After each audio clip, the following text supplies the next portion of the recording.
السلام علیکم ناظرین کرام، شروع کرتی ہوں اللہ تعالیٰ کے بابرکت نام سے جو بڑا مہربان اور نہایت رحم والا ہے۔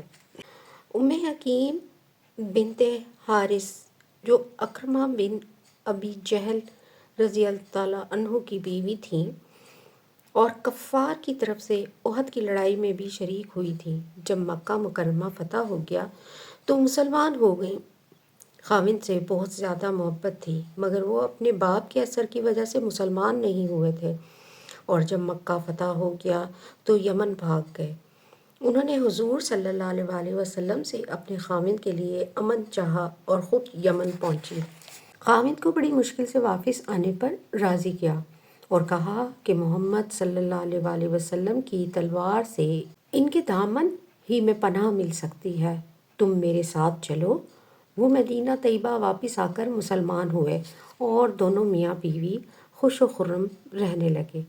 پھر حضرت ابو بکر صدیق رضی اللہ تعالیٰ عنہ کے زمانہ خلافت میں جب روم کی لڑائی ہوئی تو اس میں اکرمہ رضی اللہ تعالیٰ عنہ بھی شریک ہوئے اور یہ بھی ساتھ تھیں۔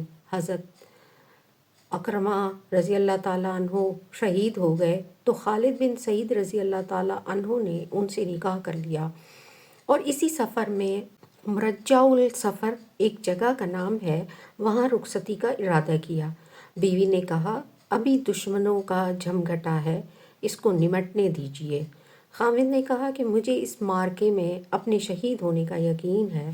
وہ بھی چپ ہو گئیں اور وہیں ایک منزل پر خیمے میں رخصتی ہوئی۔ صبح کو ولیمے کا انتظام ہو ہی رہا تھا کہ رومیوں کی فوج چڑھ آئی اور گھمسان کی لڑائی ہوئی، جس میں خالد بن سعید رضی اللہ تعالیٰ عنہ شہید ہوئے۔